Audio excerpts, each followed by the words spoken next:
Leçon 15, contraintes thermiques. Je commence avec quelques rappels. Alors, déformation unitaire et déformation absolue. Donc, une déformation unitaire, c'est donné par une déformation absolue delta L sur L. Donc, ça, c'est la déformation unitaire. Déformation absolue, ben, c'est le delta L égale L' moins L, ou si vous voulez, longueur finale moins longueur initiale. Relation contrainte-déformation. Celle-là, on l'avait vu il y a un petit bout de temps. Donc, la contrainte, sigma, est égale à déformation unitaire fois E. Donc, le module de E ici, ça c'est le module de Young du matériau. Hein, donc, si je déforme un matériau, il va y avoir apparition d'une contrainte. Et la dilatation thermique, ben, on avait vu que leçon précédente, leçon 14, sous l'effet d'une variation de température, donc les matériaux vont allonger. Donc, la relation pour la variation de température, déformation unitaire due à une variation de température, c'est alpha fois delta T. Ou encore, si je veux obtenir la déformation due à absolue, ben, c'est alpha fois delta T fois la longueur. Donc, si une ou l'autre est équivalente, là, je peux passer d'une à l'autre facilement avec la relation qui est ici, ou encore epsilon étoile égale delta L étoile sur L. Alors, résumé de la leçon, une variation de température delta T va produire une déformation unitaire ici. Donc ici, ça c'est déjà vu de la leçon précédente. Mais maintenant, si la déformation est totalement empêchée, donc par exemple une tige qui est prise entre deux murs qui ne peut pas se dilater, ben à ce moment-là, la déformation ici va être égale à la déformation unitaire empêchée et on aura une contrainte qui va apparaître dans le matériau.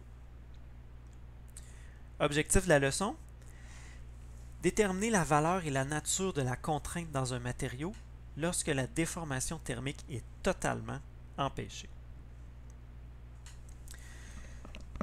Donc, quand un matériau, quand on augmente sa température, donc ici on a une tige qui est libre de se dilater, donc elle est fixée à une extrémité, mais l'autre extrémité est libre. Donc, sous l'effet d'un changement de température, on augmente sa température, bien, la tige va s'allonger librement. Ça, c'est ce qu'on avait vu à la leçon 14.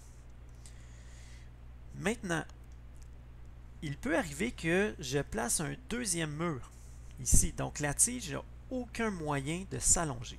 Qu'est-ce qui se passe si j'augmente la température?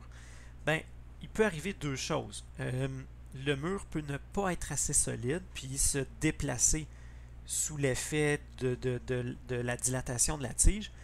Mais nous, ce qu'on va considérer, c'est la situation suivante, c'est que les murs sont solides et la tige garde la même longueur. Donc, comment ça se fait? Elle est supposée se dilater, c'est ça qu'on a vu précédemment. Comment ça se fait qu'elle garde la même longueur? Bien, en fait, elle a gardé la même longueur, mais il y a maintenant une contrainte à l'intérieur de la tige, alors qu'il n'y en avait pas ici. Donc, pourquoi? Ben, c'est parce qu'on a empêché la déformation de la tige. Donc, on aurait dû avoir une déformation delta L étoile, mais là, on a empêché cette déformation-là. C'est pour ça qu'on va l'appeler comme ça, delta L empêché. Donc, vraiment avec une barre dessus. Donc, c'est une déformation empêchée. Donc, la tige voudrait se dilater ici d'une distance, une déformation delta L étoile, mais le mur empêche la déformation. Donc, on suppose que le mur est solide. Donc, delta L empêché. Donc, ça, c'est la déformation empêchée par le mur. Donc, si la tige est fixée aux deux extrémités, ben, toute la déformation qu'il aurait dû avoir a été empêchée. Donc, la tige n'a absolument aucun moyen de se dilater. C'est donc que la déformation qu'on aurait dû avoir est totalement empêchée. Donc, les deux sont égales. Ou encore, ce que je peux faire, si je divise les deux par la longueur de la tige, qu'est-ce que je trouve? Ben, du côté gauche, je trouve ceci, la déformation unitaire due à une variation de température, et du côté droit, je trouve la déformation empêchée due à une variation de température. Donc, epsilon empêché, c'est delta L empêché sur L. On va essayer de visualiser comment ça se fait qu'on a l'apparition d'une contrainte. Donc, on a la tige qui est ici. On va imaginer que la poutre est initialement fixée d'un seul côté et on va la chauffer. Donc, la dilatation thermique va faire en sorte que la tige va s'allonger. Bon, évidemment, tout ça a été exagéré pour que vous le voyez bien, là. Donc, la tige, situation initiale, on la chauffe, elle va allonger. Qu'est-ce qu'on fait maintenant? Ben, on va dire, ben, on va ramener ça à la situation qu'on avait. Donc, c'est comme si on voulait recoincer la tige entre les deux murs qui sont maintenant trop petits. Fait qu'est-ce qu'on fait? Ben, on va écraser la tige. Alors, on va comprimer la tige avec une force. Donc, on fait apparaître une force ici et on comprime la tige avec cette force-là jusqu'à la ramener à sa longueur initiale. Et donc, qu'est-ce qui arrive quand j'exerce une force? Donc, si j'exerce une force ici à l'intérieur de la tige, je vais avoir une force interne. Et qui dit force interne? Ben, il va y avoir une contrainte à l'intérieur de la tige. Donc, apparition d'une contrainte due à la compression. Donc, on a notre tige ici, donc température initiale, température finale. Ben, on voit qu'on a empêché cette déformation-là ici. Et donc, si je reviens à ma situation précédente, c'est comme si j'avais une tige qui était plus longue et que j'avais comprimé. C'est comme si je l'avais comprimé de cette distance-là. Donc, j'ai laissé la tige se dilater librement, je l'ai comprimée d'une distance delta L. J'ai une relation contrainte-déformation. Donc, la déformation empêchée cause une contrainte.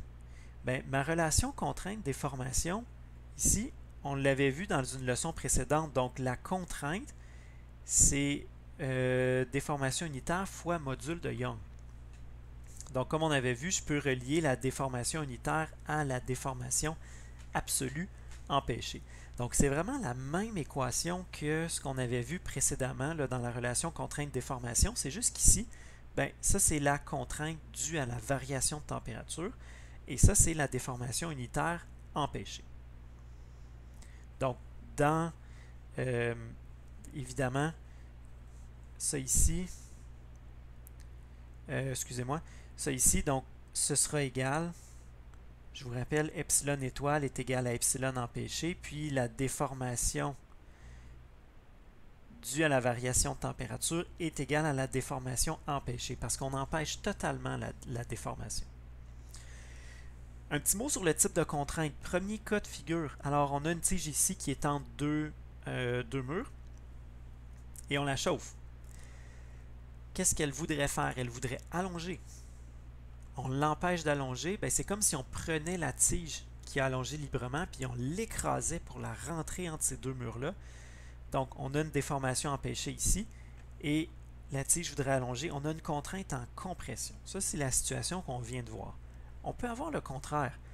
Repensez à la glace. Donc, la glace ou une tige qui est prise entre deux extrémités, donc elle ne peut pas changer de longueur.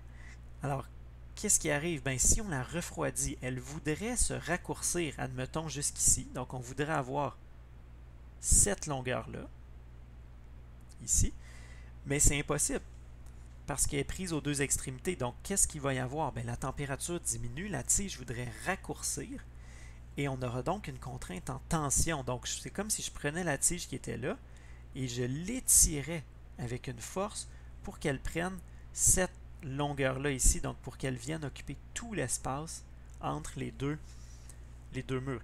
Évidemment, des fois, qu'est-ce qui peut arriver? Si je l'étire, elle peut casser. Donc, des fois, il pourrait y avoir apparition d'une fissure. Donc, si je l'étire trop, donc on la déforme et il y a une fissure qui se forme. Donc, maintenant, le matériau est cassé. C'est ça qui est arrivé avec la glace. C'est ça qui peut arriver avec du béton, des fois, quand il fait froid. Exemple 15.1. Quelle est la contrainte dans la tige d'acier si la température passe de 10 à 65 degrés Celsius? Donc l'équation qu'on va utiliser, c'est sigma étoile égale epsilon empêché fois delta T. Alors la première chose ici, ben, je pourrais aller calculer mon delta T. Donc le delta T, ici température finale 65 moins 10. Donc on a ici 55 degrés Celsius. La déformation empêchée, ça ici, ça va être mon deuxième morceau à aller calculer. Donc calcul de epsilon, excusez-moi, calcul de epsilon empêché. Ben, comme la déformation est totalement empêchée, c'est égal à la déformation unitaire due à la variation de température. Donc, ce que j'aurais eu en déformation à cause d'une variation de température, c'est ma déformation empêchée. Donc, ça ici, c'est alpha fois delta T. Hey, je me suis trompé ici. Hein?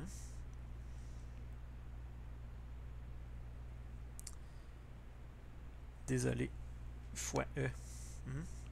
Erreur ici, ça arrive. Donc, je reprends ici. Alors, la déformation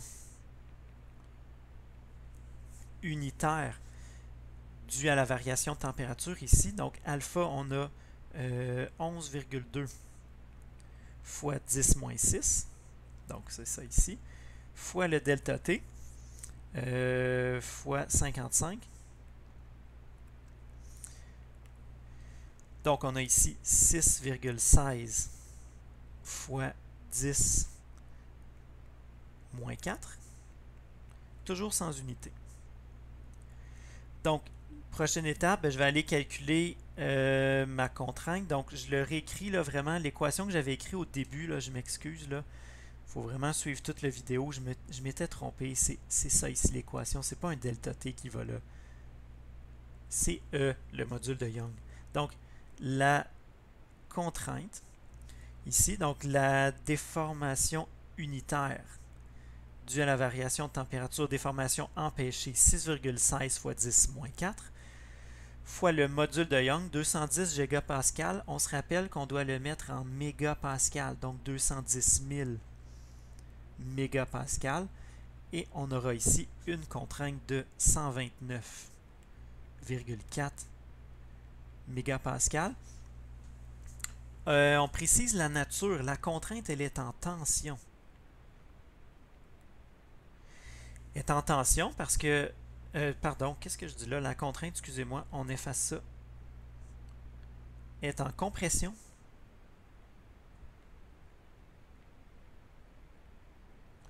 Donc la contrainte est en compression parce que la tige voudrait allonger sous l'effet de la variation de température, mais on doit...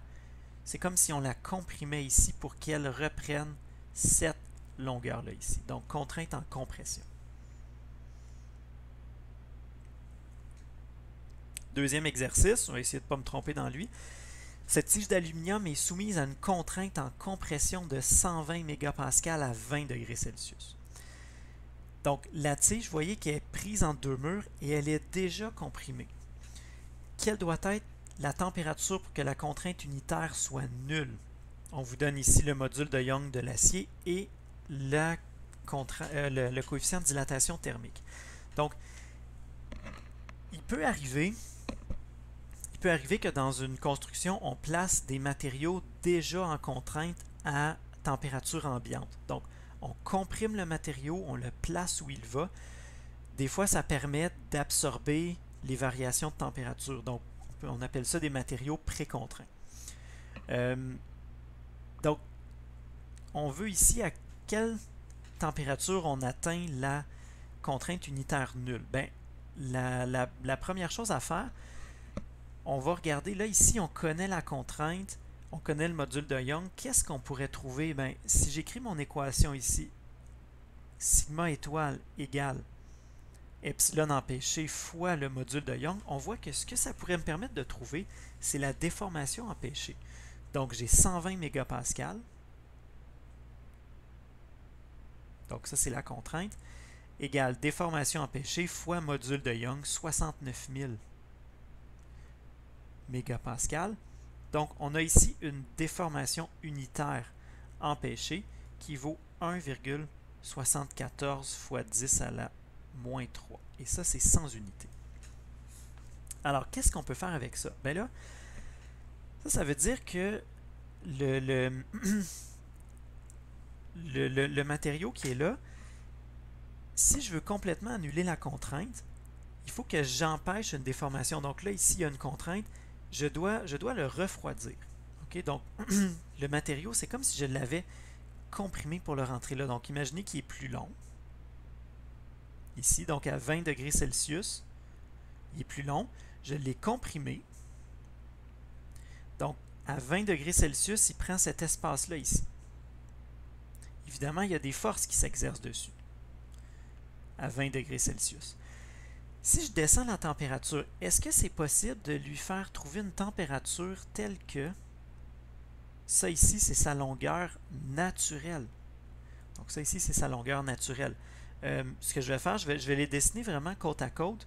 On va le partir ici. Donc voyez-vous qu'il est un petit peu plus court. En fait, il y a exactement la bonne longueur qu'il faut pour rentrer entre les deux murs sans contrainte. Donc, à quelle température ça va arriver? Ben, j'ai une déformation ici. Donc, un delta L dû à une variation de température ou un delta L empêché. Donc, imaginons que le matériau rétrécit pour prendre cette longueur-là. De combien il devrait rétrécir ou de quelle déformation unitaire il devrait rétrécir?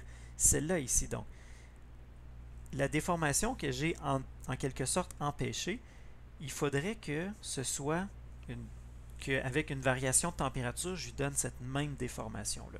Donc ici, égale 1,74 fois 10 moins 3. Donc, une fois qu'on a ça, on va pouvoir calculer quoi? Notre delta T. Donc, avec cette équation-là ici, epsilon étoile égale alpha delta T. 1,74 fois 10 moins 3 égale 23,2 fois 10 moins 6 fois delta T. Alors ça me dit quoi? Ça me dit quelle variation de température je dois avoir pour avoir cette déformation-là, qu'elle soit réelle ou empêchée. Ici, là, évidemment, les deux sont toujours égaux, hein, donc ça ne change pas grand-chose. J'obtiens ici un delta T 75 degrés Celsius.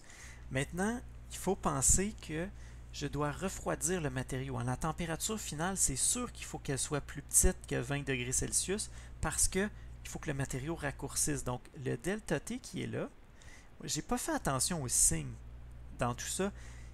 Ici, il faut que j'y porte attention, c'est une variation négative parce qu'on doit refroidir le matériau. Donc, comme delta T, c'est température finale moins température initiale, moins 75 égale température finale moins température initiale 20. Donc, on a moins 55 degrés Celsius qui est la température finale. Alors, à 20 degrés Celsius, la tige, j'ai dû la comprimer pour la rentrer entre les deux murs. Mais à moins 55, elle aurait exactement la bonne longueur pour rentrer entre les deux murs. Travail à faire, donc exercice 4 et 5 de la leçon 15 et vous avez le devoir 3 qui devrait être disponible à l'heure normale de votre cours à faire qui porte sur les leçons 14 et 15.